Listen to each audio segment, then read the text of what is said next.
Hola, ¿cómo está? Buenos tardes. Happy Sunday. I don't know how to say that in Spanish.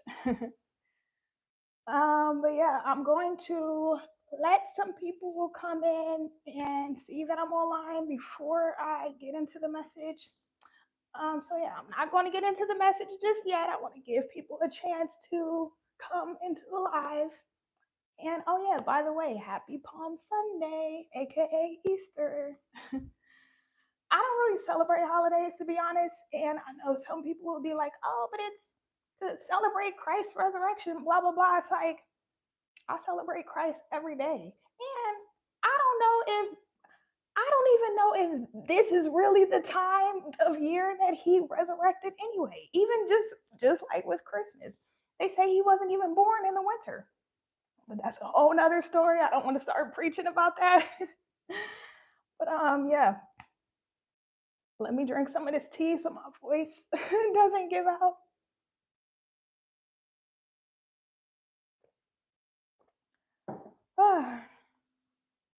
Anybody who has allergies, are you okay?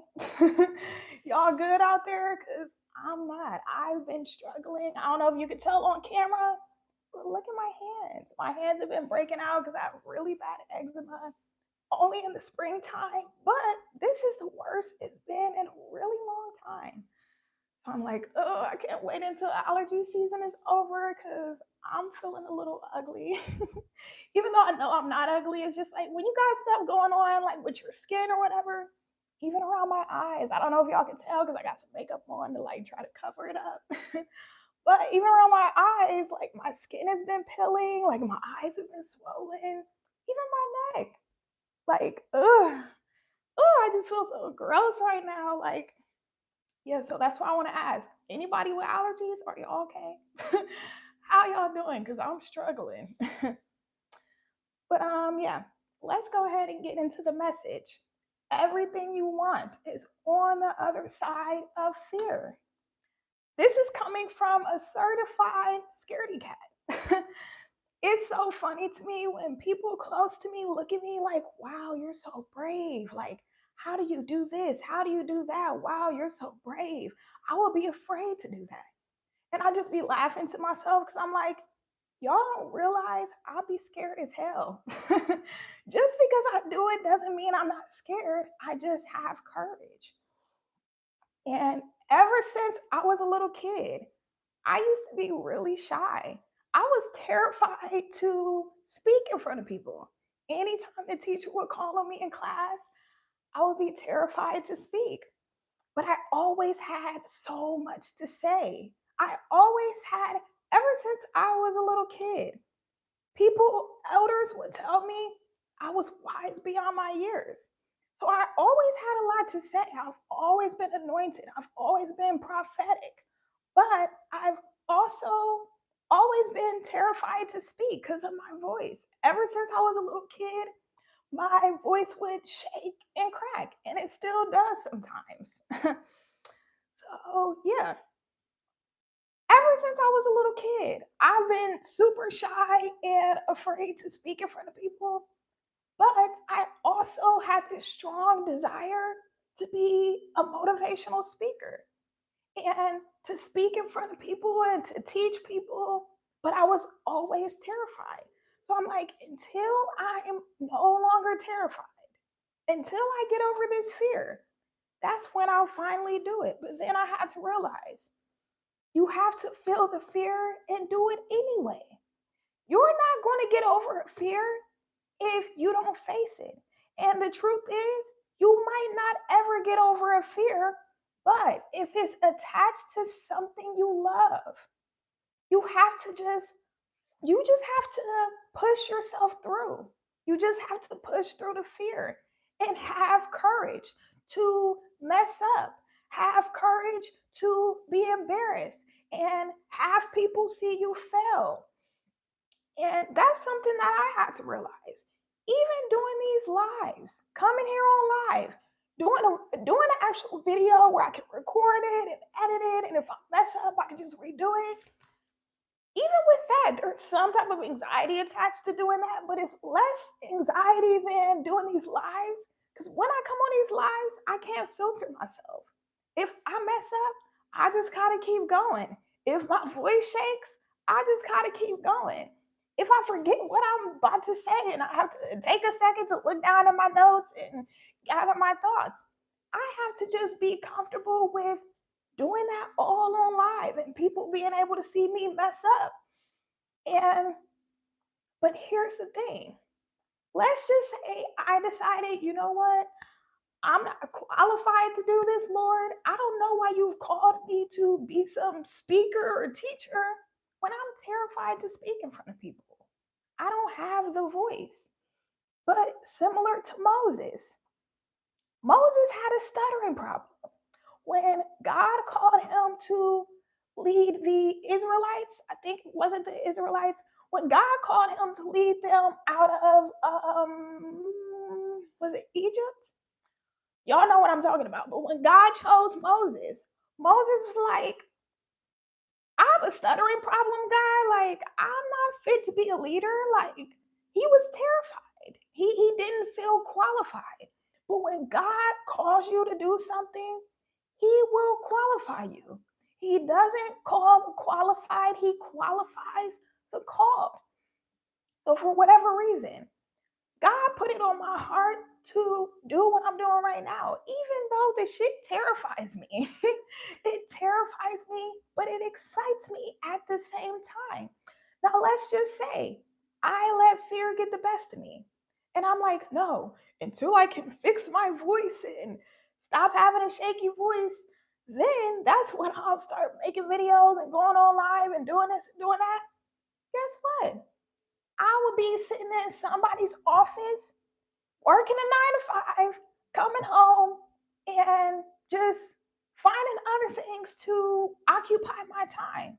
That's it. I would literally just be doing the same thing day in and day out. And I will be constantly thinking about the fact that I have this desire to speak, but I'm afraid to. So because I'm afraid, I'm not going to do it. No, you have to feel the fear and do it anyway. Here's the thing. I've come across so many elderly people who have so much regret. And the number one thing that they say is they regret that they let fear hold them back from the things they really wanted to do. So, even though, like I said, I am a scaredy cat, I'm more afraid of growing old with regrets. And that's something you have to think about too. So if there's something right now that you want to do, but you're too scared, you don't feel good enough. You feel imposter syndrome. You don't feel like you're qualified. You have to feel the fear and do it anyway. I know it's easier said than done, but if my scary ass can do it, you can too. Let me take a sip of my tea real quick.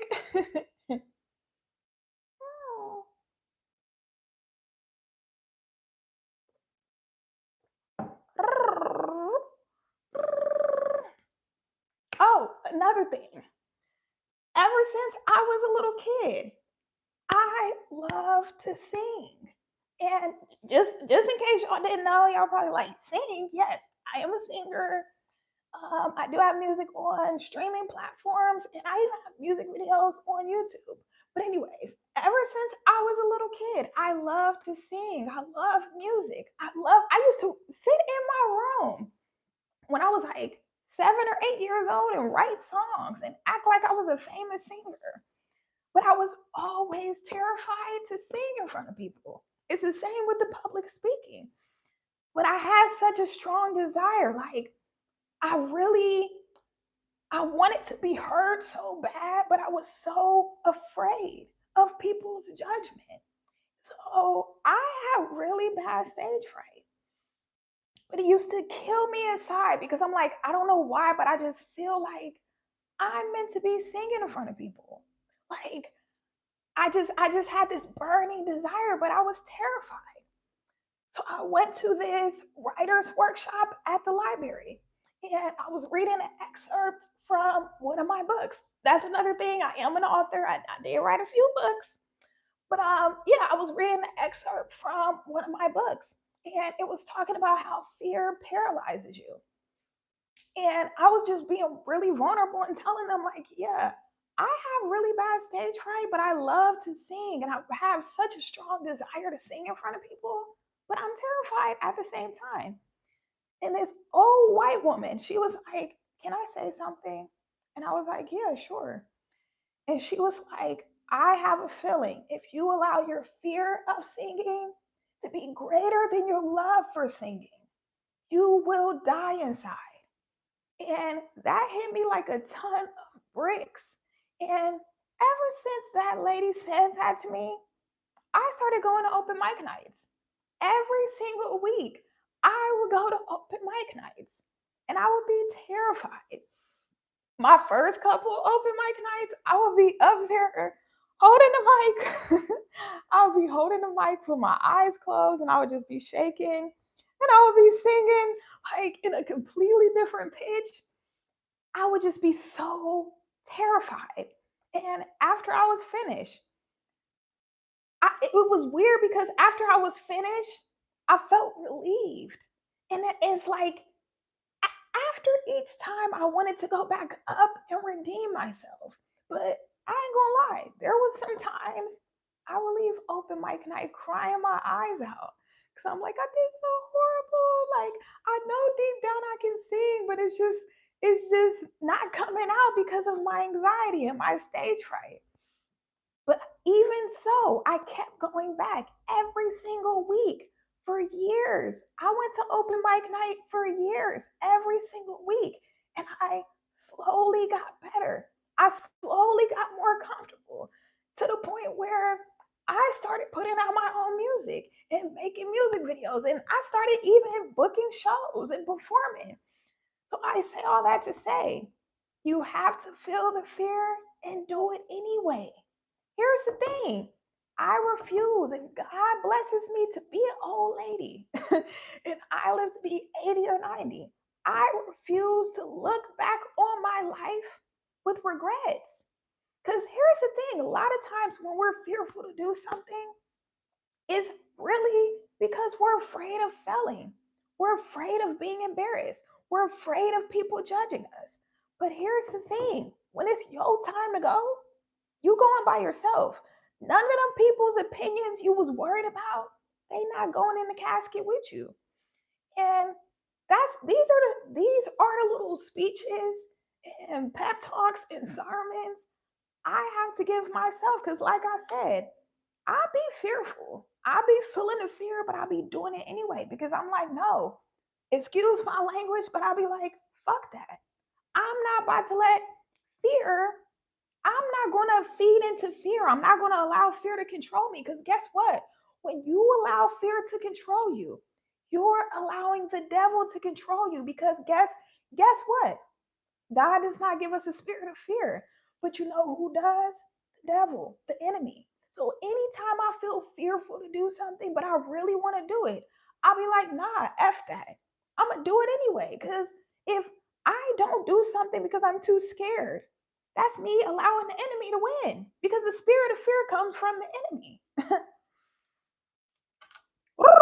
Sorry. Oh, Another thing that I used to be super afraid of and fearful and self conscious about was going to the gym and doing anything outside of cardio. When I first started working out, all I did was cardio, and I lost weight, but I was flabby. I didn't really have much muscle. So I was reading and doing my research, and I'm not gonna lie, I was like, I want my butt to be a little bigger too. But I was afraid to do butt exercises and lift weights because I'm like, I don't know what the fuck I'm doing. Like, I know how to run, I know how to jog, I can do the elliptical, Stairmaster. But when it comes to lifting weights and doing butt exercises and stuff, I just felt so self conscious. So for a while, I stayed away from it. But then I was like, if I want my dream body, there are certain things I'm going to have to do, whether I'm afraid, whether I like it or not. So I was like, you know what? I'm tired of complaining about my body. I'm going to do something about it. Yes, I don't know what the fuck I'm doing. I don't know how to lift weights. I don't know if I'm doing it properly. I can't lift that heavy. But guess what? I'm going to keep doing it. And guess what? That's exactly what I did. Even with the butt exercises. There are certain butt exercises. I'm like, I don't know if I'm doing this right. I feel awkward. Like, I don't know if people looking at me like, what is she doing? But I still did it anyway because I'm like, look, at the end of the day, those people ain't going with me when it's my time to go. So I have to live my life to the fullest and I have to live my life for me, for myself. I want my body to be a certain way, which means I'm going to have, if I want to have a body I've never had, that means I have to do things I've never done, which means if all I've been doing is cardio, I have to start lifting some weights because that's something that I've never really done. Even with the butt exercises, Bulgarian splits. If y'all know what Bulgarian splits are, I fucking hate them. Excuse my language. The F word is my favorite cuss word, by the way. So that's why I be coming out sometimes in my lives.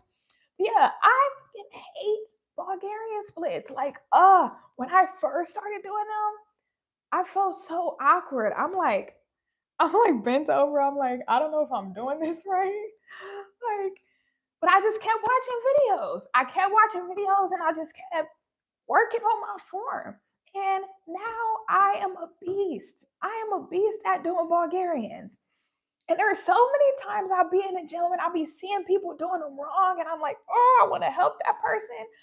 But I want to be careful not to give unsolicited advice. But yeah, another thing that I used to be afraid of. Oh, excuse me. Sorry, guys. Let me take a sip of my water. So we don't lose the vocal cords. We gotta keep this muscle running. Ooh. Oh, Lord Jesus. Ooh. Ooh, brief intermission. Brief intermission, y'all. Let me read some of you guys' comments. I qualified. What? I qualified you as one baddie? Thank you. Hey, Queen. Hi. Hi, King. King Bill. Good morning. Yeah, we're almost done, guys. I'm about to wrap it up in a little bit, but yeah, another thing I used to be afraid of was leaving my hometown. I was terrified to leave my hometown, but ever since I was a kid, I always felt like I was destined to leave. But I was just too fearful because I'm like, nigga, I can't afford to move to a different city, especially a big city, because I'm from a small town. Compared to big cities, the cost of living in my hometown is relatively cheap. So I'm like, man, I really have a strong desire to leave my hometown, but I can't afford it. And like, if I move to a different state, I'm probably not gonna know anybody. I'm not gonna have my support system. But I always had this strong desire, and I just felt in my spirit, I'm not meant to stay in my hometown. No disrespect to my hometown, but I just feel like I've outgrown it. And I felt that way for a long time. But like I said, I didn't have the money. I didn't have the money. And even outside of that, I subconsciously just didn't think I could do it. I just didn't think, I guess I underestimated myself. Then it got to a point where I'm like, Kyla, it's now or never. You 30 years old. Not saying that's old, that's still relatively young, but it's now or never. You don't have any kids. You're not married. You need to leave. It just got to a point where I'm like, The thought of staying here scares me more than the thought of leaving. Once it got to that point where I'm like, the thought of staying in my hometown scares me than the thought of leaving and just leaping into the unknown. I was like, you know what? I'm gonna make a plan. I'm gonna stack up a certain amount of money. I'm gonna make a plan, pick out an apartment ahead of time, and I'm gonna move. And I ain't gonna lie, all throughout that process, me going back and forth from my hometown, Columbus, Ohio to Atlanta, going back and forth from Ohio to Atlanta, I was terrified. I was terrified throughout that whole process because I'm like, what the fuck am I doing? Am I really about to move to Atlanta where I don't have my support system? I don't really know anybody and it's more expensive. So I'm like, am I really about to do this? And I prayed a lot and I asked God, if I'm tripping, talk me off the ledge. If I'm not meant to move to Atlanta, talk me off the ledge or make something happen to where I can't move. But all throughout that process, I was terrified. I'm like, what the fuck am I doing? Am I really about to move to Atlanta? But even though I was scared, I was like, because I would always try to imagine myself staying. But anytime I imagine myself staying in my hometown, it just made me sad. It made me feel depressed. So that feeling outweighed me being fearful of the unknown. And I was like, even though I'm fearful of the unknown, I'm kind of excited too. Because it's like, here's the thing, things won't change until you change. And your life won't change until you do something to change it. Don't get me wrong. God can't drop miracles on us. He can give you a miracle. But for the most part, God helps those who help themselves. You can't just sit around and expect for your life to just change magically if you're not doing anything. It's a team effort. God not just going to hand you everything on a silver platter. You have to put in the work too. And you have to step out on faith. Me moving to Atlanta was a huge leap of faith. And I'm going to be real. I'm still a little terrified, even though I've lived here for a little over a year. Some days I'll be like, Lord, I don't know what you doing behind the scenes. None of this makes sense. I don't understand why you have me doing certain things, but I'm gonna just be obedient. I'm gonna just be obedient. But yeah, I say all that to say everything you want is on the other side of fear. You don't have to be fearless. That's the thing. A lot of people think they have to be fearless. You just have to be courageous. It's human to be fearful. That's normal. You just have to be courageous. You have to be willing to feel the fear and do it anyway. Do it embarrassed. Do it messing up, not knowing what you're doing, looking crazy. You have to be willing to you got to be willing to not give a fuck. Excuse my language, but you got to be willing to just not give a fuck. Because here's the thing, when it's your time to go, you're going by yourself. And even if people have opinions about you, in the grand scheme of things, it doesn't matter. They're not God. Everybody's going to have an opinion, and everybody's not going to have a positive opinion. So what? They're not God. This is your life. You have to live your life for you, not your parents, not your boyfriend or girlfriend, not your friends, not social media. You have to live your life for you and you have to live it to the fullest. That includes facing your fears, especially, especially if on the other side of that fear are the blessings you've been praying so much to God for. So yeah, that's all I have to say, guys. If this message spoke to you, make sure you like it, make sure you're subscribed. And yeah, I'll see you guys soon. Bye.